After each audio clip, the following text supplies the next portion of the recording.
सभी press media के बंधुओं का स्वागत है।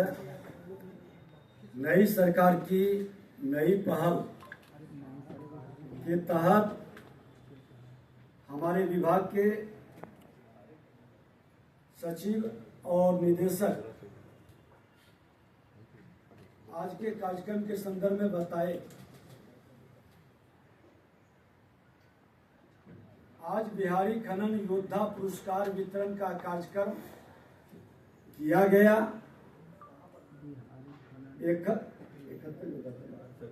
71 योद्धा को हमने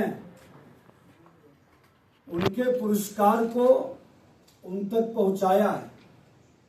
डिटेल और विवरण हम उनकी सुरक्षा को ध्यान में रखते हुए जारी नहीं करते हैं। इसके पहले माननीय मुख्यमंत्री जी के कर कमलों से ये शुभारंभ हुआ था। 10,000 रुपया बड़ी गाड़ी पकड़वाने पर और छोटी गाड़ी पकड़वाने पर 5,000 रुपया। आज हम उस बिहारी खनन योद्धा को हृदय से आभार और धन्यवाद व्यक्त करते हैं। आज कई हमारे डिजिटल योद्धा सोशल मीडिया के, प्रेस मीडिया के बंधुओं के द्वारा बिहार के अंदर अवैध खनन ओवरलोडिंग बंद कराने में उनकी बड़ी भूमिका रही है और मैं उनका फिर से हृदय से धन्यवाद देते हैं कि आज ऐसे लोगों के कारण यह कहते हुए मुझे गर्व हो रहा है कि देश में बिहार पहला राज्य है जहां ओवरलोडिंग लगभग बंद है और अवैध खनन भी बड़ी गाड़ी अब नहीं के बराबर पकड़ा रही है। छोटे ट्रैक्टर की शिकायत बीच बीच में आता है, जिसको हमारे खनन विभाग के पदाधिकारी और थाना प्रभारी मिलकर कई जगह पकड़ने का भी काम किए हैं। हम अभी आपको बता दें कि आज इसका परिणाम है कि जहां 2021-22 में 1600 करोड़ हमको राजस्व प्राप्त होता था, वहां 25-26 में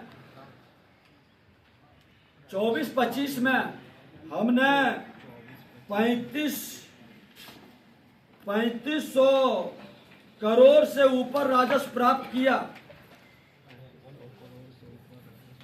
और इस बार हमारा लक्ष्य है कि हम उससे भी ज्यादा राजस्व प्राप्त करें। 3800 करोड़ का लक्ष्य है और आपको यह बताते हुए मुझे खुशी हो रही है कि लगभग 3000 करोड़ से ज्यादा का लक्ष्य हमने प्राप्त कर चुके हैं।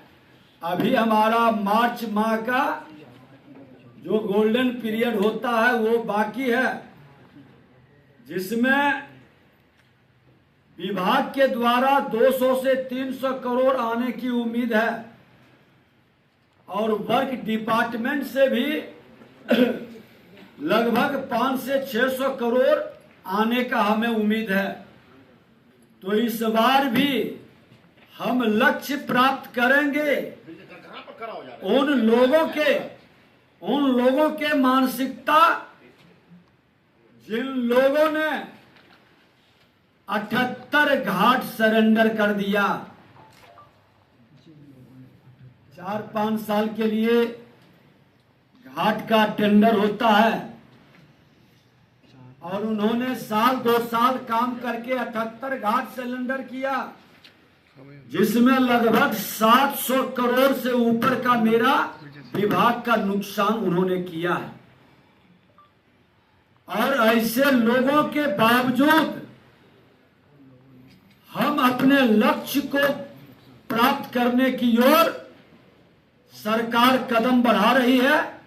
मैं अपने पदाधिकारियों को, अपने सचिव, निदेशक सभी को धन्यवाद देते हैं कि पूरी सजगता के साथ आप लक्ष्य को प्राप्त करें।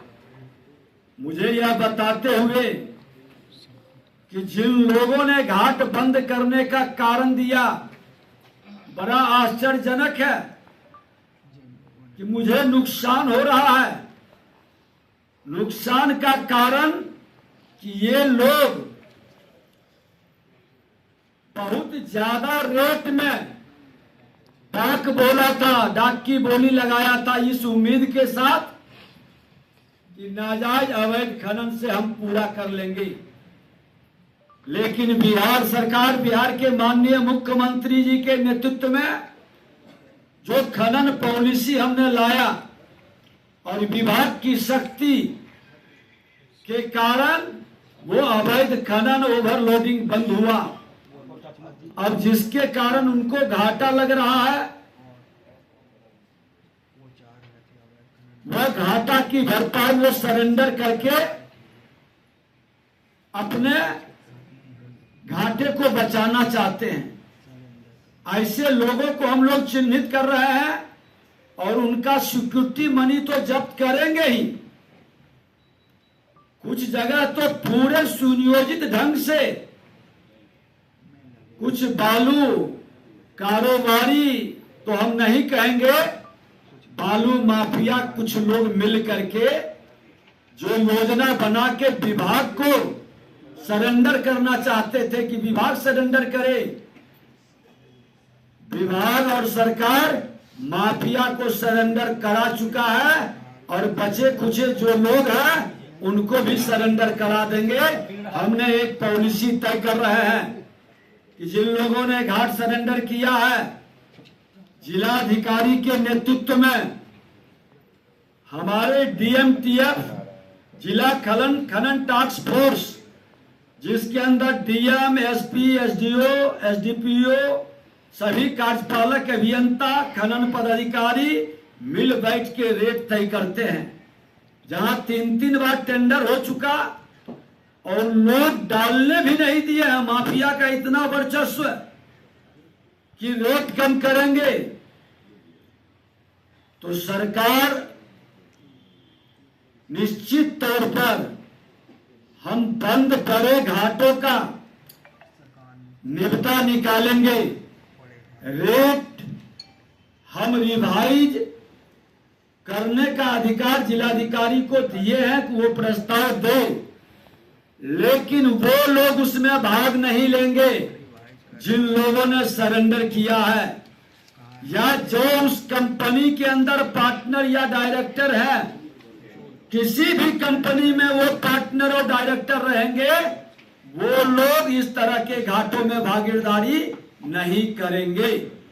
ये हमने सुनिश्चित करने का अपने विभाग में अपने पदाधिकारियों से आग्रह किया है। इसके अलावे एक नया जो ट्रांजिट चालान का हमने कई बार आप लोगों से चर्चा किया,